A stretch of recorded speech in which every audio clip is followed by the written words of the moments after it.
Hi everybody, Brian here from Touring Plans. Today I am at Animal Kingdom and I am just gonna walk around Dinoland USA and show you around the land. Now I will say Animal Kingdom has some of my favorite lands at Disney World.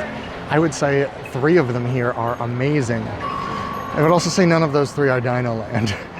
Why am I starting with Dinoland? Well, I'm just kind of curious. I want to walk around and really take a look at it myself because it's not my favorite land. I don't really like it that much for reasons that I'll explain as we go. But we are starting right now, kind of right at the end of it, which is where Finding Nemo the musical is. This is kind of the transition point between Asia and Dinoland. Now, Dinoland itself has 2 parts to it. There is the area around the dinosaur attraction, and then the Dino-Rama area, which is kind of the carnival. We're going to go into the Dino-Rama area first. As you go, I'll explain. And a lot of the defenders of this land will say that you have to kind of know the story to appreciate it. And I do know the story, and I don't know that it helps, but it is cool that they made up a full story for it. So here, the entrance to Dino-Rama, which is pretty easy to find because of the, giant dinosaur. The story behind Dino-Rama here and the land at large is that, and forgive me, I'm sure I'm going to get details of this wrong because I'm kind of doing it off the dome, but there was an archaeological dig in the area and they started to find things and it kind of became a tourist attraction. So Chester and Hester, a couple, built all of this Dino-Rama around it to take advantage of the people that were coming through the area. That's why it looks like a roadside carnival in a parking lot. I mean, literally in a parking lot. I don't know if you can see it, but there are white lines painted on the ground here as if it's a parking lot. Now, for me personally, putting a backstory to something that is supposed to look kind of cheap and tacky doesn't really help it. I would rather it just not look cheap and tacky. I mean, there's a pretty interesting story behind the Asia land here and the Pandora land, and those are both fantastic lands. Where I live in Pennsylvania, we still do a lot of this stuff. They have the traveling carnivals that will come and, set up in the mall parking lot and stuff. That was where, high schoolers get in fights and things like that, and that's what this reminds me of, more so than anything else. And I don't really want to come to a theme park and just do that again. Plus, standing on asphalt when it is, like 9:30 in the morning and already 90 degrees is not what I'm looking for. But behind me here is one of the 3 attractions that are in Dinoland. This is Primeval World. It is kind of a wild mouse, except the cars are also capable of spinning. So at certain times it will unlock and then you will also spin around as you hit those corners. It's actually kind of fun, but it does tend to make me a little iffy with the motion sickness. The kids really enjoy it though. But because of the spinning, it's a 48-inch height requirement. It's tied for the tallest on property with Rock and Roller Coaster.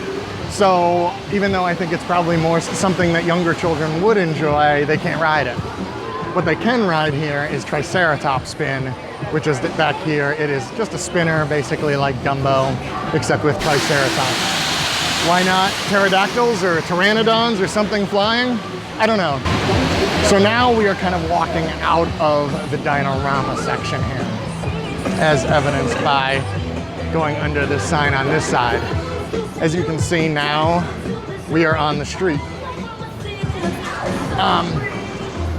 So this is presumably the road that people were driving down to see the archaeological dig, which is why Chester and Hester set themselves up in that parking lot.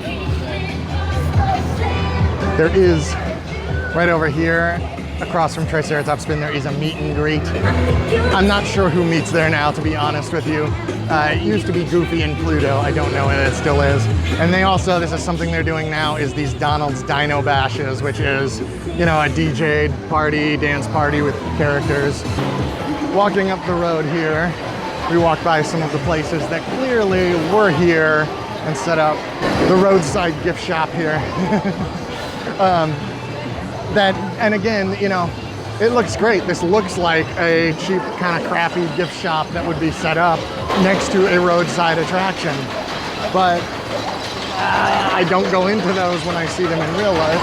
It doesn't necessarily make me want to go in, but I do appreciate them trying for the theme. Now we have down here This is kind of the story of Dinoland right here. The Dino Institute. Enjoy the Boneyard Playground, explore the Cretaceous trails. Those are all things that you find near the Dino Institute, which is back here, which is where the dinosaur attraction is. So we're gonna start heading back that way. First, we have to walk by what I believe was like a research station or the living quarters of the people here studying the dinosaurs, which has now been turned into Restaurantosaurus, the quick service dining that is here in Dinoland. It is the only real dining option here other than, you know, carts. There's no table service in Dinoland. Also, I don't know if you can hear Pharrell's Happy playing in the back, but because again, it's the carnival theme, they just play kind of pop music back here a lot of times, which I like the background music of Disney parks, so I would rather that not happen either. So this is Restaurantosaurus. It is a very pieced together building added on. There are a couple different sections of it. Again, very well themed, and it's kind of cool to find all the little hidden things inside of it. It's not open yet. Like I said, it's early in the morning. So, okay, now heading back towards Dinosaur, I'm gonna take a sharp left here and explore. This is the Cretaceous Trail that kind of goes back here. And this is by far my favorite part of the entire Dinoland. They have this little kind of soft touch, well not little, this soft touch dinosaur that kids can play on.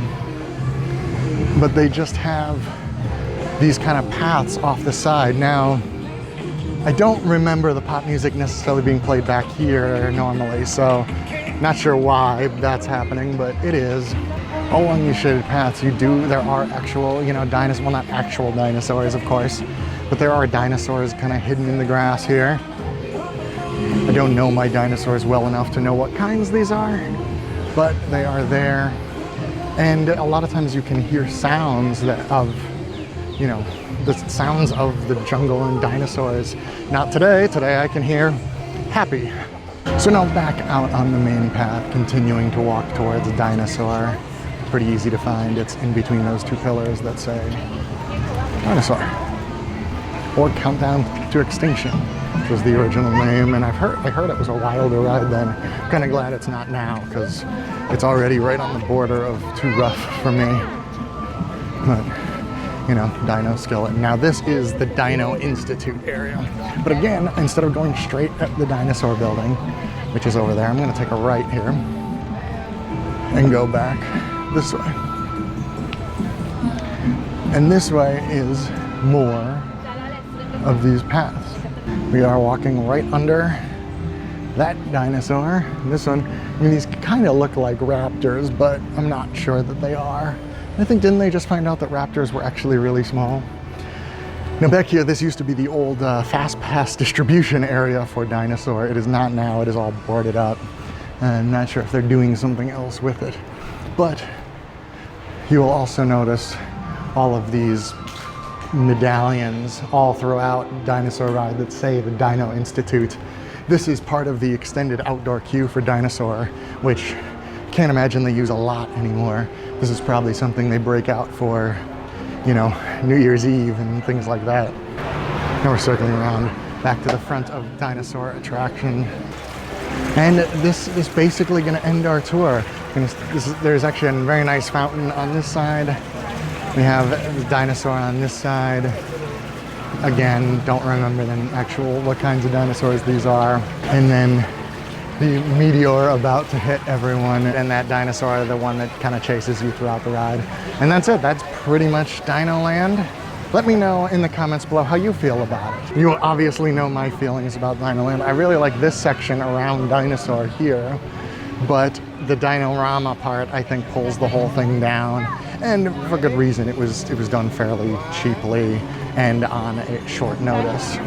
But I still would rather them change it out. Don't think that's happening anytime soon, but that's gonna do it for me. Thank you very much for watching. As always, be excellent to each other.